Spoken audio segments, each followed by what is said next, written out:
नमस्कार, सांसद समाचार में आप सभी का बहुत स्वागत है। सीधा आपको बड़वानी लिए चल रहे हैं, जहां पर बीजेपी की जनसभा को प्रधानमंत्री नरेंद्र मोदी संबोधित कर रहे हैं।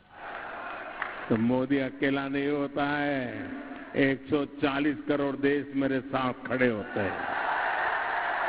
140 करोड़ देशवासी मेरे साथ खड़े होते हैं और तब जाकर के दुनिया में जय जयकार होता है। हमारा मध्य प्रदेश का भी जय जयकार होना चाहिए कि नहीं होना चाहिए? पूरे हिंदुस्तान में मध्य प्रदेश का जय जयकार होना चाहिए कि नहीं होना चाहिए? पूरे हिंदुस्तान में मध्य प्रदेश का माथा ऊंचा होना चाहिए कि नहीं होना चाहिए? आपका वोट ये कर सकता है। करोगे? करोगे? आप मुझे मजबूत बना दीजिए, मध्य प्रदेश मजबूत बन जाएगा। भारतीय जनता पार्टी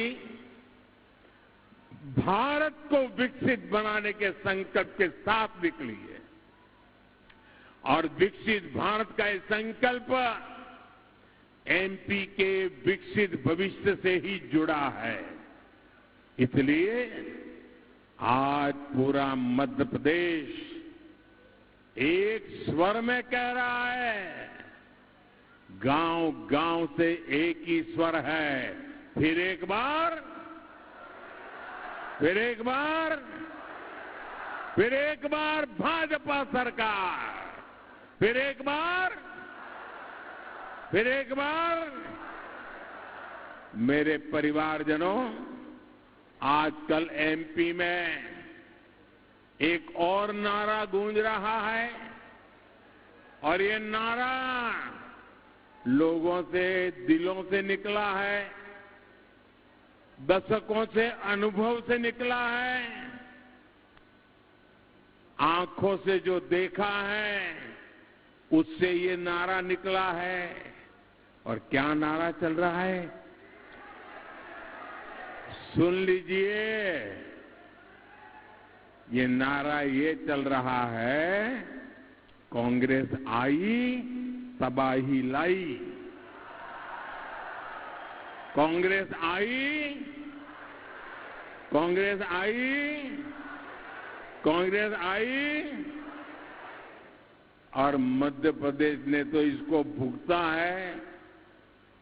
बीते वर्षों के अनुभव कहते हैं, जहां जहां से कांग्रेस साफ हुई है वहां खुशहाली आई है और जहां जहां कांग्रेस की फिर सरकार बनी है वहां समृद्ध से समृद्ध राज्य भी संकटों में गिर गए हैं। कांग्रेस ने हिमाचल के किसानों को, वहां की माताओं बहनों को, वहां के कर्मचारियों को चांद तारे तोड़कर लाने का वादा किया था। वहां कांग्रेस सरकार बनी, ऐसे झूठे लॉलीपॉप पकड़ा पकड़ा करके खेल तो कर लिया और आज स्थिति ये है कि वहां पेट्रोल डीजल महंगा कर दिया, किसानों के अपनी सेब की उपज पानी में बहानी पड़ी।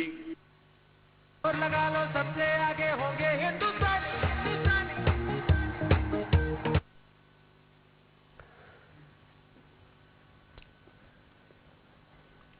तो प्रधानमंत्री नरेंद्र मोदी को आप सुन रहे थे और बड़वानी में वो जनसभा को संबोधित कर रहे हैं। आपको बता दें कि चुनावी सभा को लगातार संबोधित करते हुए प्रधानमंत्री नरेंद्र मोदी ताबड़तोड़ रैलियां कर रहे हैं। यही स्थिति देश के समृद्ध राज्य जैसे कर्नाटका को भी करके रखी हुई है। कांग्रेस सरकार बनते ही उन्होंने रातों रात बिजली महंगी कर दी, बच्चों को जो दूध मिलता था वो दूध महंगा कर दिया। इससे सामान्य परिवार, किसान और छोटे बड़े सब परेशान है, परेशान। कर्नाटका में विकास ठप हो गया है। ऐसी बर्बादी अगर समृद्ध कर्नाटका में कांग्रेस ला सकती है तो सोचिए ये हमारे मध्य प्रदेश का हाल क्या करेंगे। अभी तो जैसे तैसे कुर्सी पाने के लिए कांग्रेस मध्य प्रदेश के लोगों को सोने का महल बनाने का भी वादा कर सकती है। अब ये सोना कौन सा लाएंगे? आलू वाला कोई भरोसा नहीं। सोने का महल देंगे और फिर कहेंगे आलू से सोना निकालूंगा तब बनाऊंगा।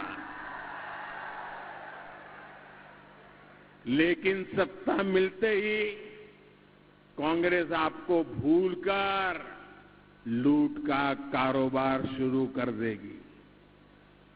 इसलिए मध्य प्रदेश के लोगों को, नौजवानों को पहली बार वोट डालने जा रहे युवाओं को बहुत सतर्क रहने की जरूरत है। मेरे परिवारजनों, कांग्रेस की एक और पहचान है जो यहां के युवाओं को समझना बहुत जरूरी है। जहां जहां कांग्रेस आती है वहां अपराध चरम पर पहुंच जाते हैं। कांग्रेस सरकार में दंगे फसाद आम हो जाते हैं। कांग्रेस सरकार में बहनों बेटियों के साथ अत्याचार चरम पर पहुंच जाता है। लोगों के लिए अपने तीज त्योहार मनाना तक मुश्किल हो जाता है। आप पड़ोस में राजस्थान में देखिए, बीते 5 वर्षों में क्या क्या नहीं हुआ। क्या हम कल्पना भी कर सकते थे कि भारत में हम कभी सर तन से जुदा ऐसे नारे सुनेंगे? लेकिन कांग्रेस के कुशासन में वीर धरा राजस्थान में कैमरा के सामने हुआ। मेरे परिवारजनों, हमें राजस्थान तो बचाना ही बचाना है, लेकिन मध्य प्रदेश को किसी भी हालत में ये बर्बादी की तरफ जाने नहीं देना है। कांग्रेस की बातों और कांग्रेस के वादों पर आज देश बिल्कुल भरोसा नहीं कर रहा। इसका कारण है इनका ट्रैक रिकॉर्ड। कांग्रेस ने 60 साल तक पंचायत से लेकर के पार्लियामेंट तक उन्हीं की सरकार चलती थी, उन्हीं का झंडा था। लेकिन इस दौरान कांग्रेस ने आदिवासियों का न विकास। हरे कृष्ण दोस्तों, आपको पता ही